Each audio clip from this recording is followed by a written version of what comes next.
the early 1050s, King Henry I of France, increasingly alarmed by the rising militarism of his vassal duchy of Normandy to the north of his realm, decided to march his army to war to crush the Normans once and for all. Accompanied by a large number of other vassal lords and a substantial host of men, the French army devastated eastern Normandy, putting crops to the torch and harrying the local population at will. The Norman lords, meanwhile, descended from Norsemen and masters of warfare to a man, bided their time in their fortified citadels, waiting for the perfect moment to strike. Once the French forces were suitably spread out into the countryside, many of them preoccupying themselves with looting and raiding, the Norman barons finally rode forth en masse from their castles to strike a decisive and crippling blow, devastating Henry's forces with their unique and deadly proficiency on horseback. Expert fighters, yet precariously placed upon the borders of numerous hostile powers, the Normans had been busy over the previous decades, drilling, fighting and training for the slightest opportunity to make war, more often than not amongst themselves. Chief amongst these Normans was the Duke, a ruthless warrior lord who had been consistently forced to fight for his life amongst a sea of backstabbing pretenders and ruthless usurpers since he had first become Duke at the age of just 7 in 1035. He also happens to be one of the most famous figures in all of history.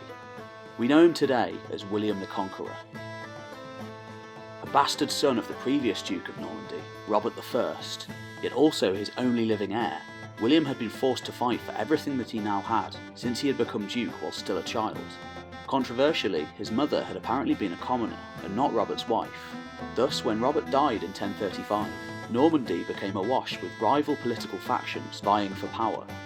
Quite miraculously, William managed to successfully navigate through the assassin's blades during the first few years of his rule, although the situation in Normandy would be best described as anarchy during this time. The contemporary chronicler William of Jumièges wrote that by the time the Duke was a teenager, not only his guardian but also his teacher and his steward had all been murdered by rebels, amidst repeated attempts by members of his own family to unseat him from power. Despite all the odds, William weathered the storm, yet in 1046, then aged just 18, he faced the most difficult episode of his life when he was ambushed by a vast force of around 25,000 men on the Cotentin Peninsula, raised by a coalition of opposing Norman barons. William evaded capture and rode hard directly to King Henry's court. He reminded the King of France that any revolt against his vassal was a direct revolt against himself.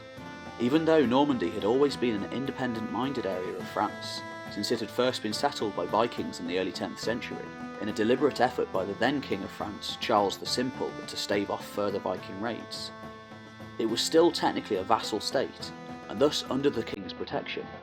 Henry decided to act, and he raised an army of his own to support William and reinstate him as Duke. The two armies met in the summer of 1047, mainly engaging in a series of highly orchestrated cavalry skirmishes.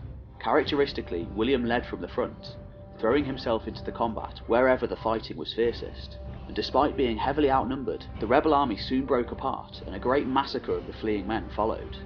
William still faced opposition in the aftermath of the battle, yet he was able to retain his title and solidify control over the western half of his duchy.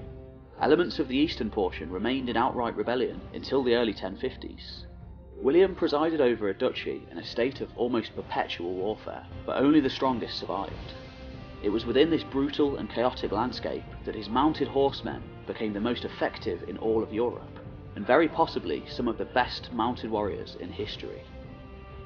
In around 1051, William made a powerful ally in the neighbouring county of Flanders when he married Matilda, the daughter of Count Baldwin V.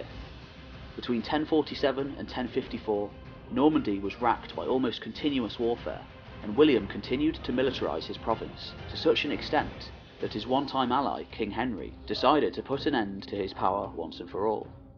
In the aftermath of William's decisive victory at the Battle of Mortimer, his power only grew and grew, even extending across the Channel to England. The King of England at the time, Edward the Confessor, was childless, yet one of his closest living relatives was none other than Duke William. They shared the same Norman lineage through Edward's mother, Emma, a daughter of the previous Duke, Richard I, the Fearless.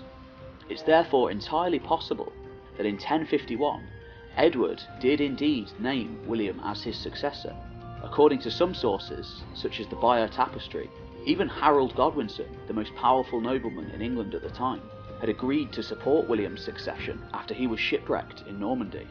The two men apparently fought together in battle whilst Harold was in Normandy, in a unique precursor to the monumental events that would follow over a decade later. By around 1060, William had fully solidified his hold over Normandy, and he began to extend his influence into the adjacent areas. By 1064, Brittany and Maine had fallen under his sway, and his vast professional army only continued to grow in size and strength, with the addition of significant Breton elements. Similarly, across the Channel in England, Harold Godwinson had secured the accession of his own brothers to many of the most powerful positions in the country, and he ruled as the power behind the throne. Finally, upon King Edward's death in 1066, Harold had himself crowned as king. Upon hearing the news, William was outraged, yet he now had a purpose for all of his military preparations and expansion. He would conquer England, or he would die trying. By September, William had amassed a vast fleet of ships along his coastline, 3,000 if some contemporary sources are to be believed. Although this is clearly an exaggeration, he certainly had enough ships to carry over 3,000 horses and well over 10,000 men. All he had to do now was wait for the right weather. Meanwhile, in England, the Sea King Harald Hardrada of Norway also had designs on the English throne. His claim harked back to the time of Canute a generation earlier, when Scandinavians had ruled supreme in England. In one of the most fortuitous moments in all of history, Hardrada landed a vast invasion force in Northumbria, whilst William patiently awaited his own passage across the sea. Godwinson successfully repelled the Norsemen at Stamford Bridge on the 25th of September, killing Hardrada and his own brother Tostig, who had sided with the Norsemen in order to stake his own claim to power. William, meanwhile, successfully crossed the Channel with his fresh army, landing upon the coastline by the end of the month. Just 2 weeks later, Godwinson, having made the distance from Northumbria in an astonishingly short amount of time, arrived at Hastings with his own army. The two one-time allies then engaged in one of the most decisive and famous battles in all of history. Despite initially being pushed back by Godwinson's elite housecarls, some of whom are said to have been able to decapitate a Norman horse with a single devastating axe blow, Harold's forces repeatedly broke formation to pursue the apparently fleeing Norman knights, but time and time again they were wiped out when William's forces turned back to mop up the pursuing Englishmen. William himself was rumoured to have been killed, yet famously he pulled down his helmet to show his face to his men, urging them once more back into the fray. Finally, a now severely weakened Godwinson made his final stand upon a hilltop, only to be devastated by barrage after barrage of Norman arrows and the thundering hooves of Norman knights. The last Anglo-Saxon king of England died that day. For centuries to come, the primary tongue of English kings would now be French. On Christmas Day 1066, William had himself crowned King of England.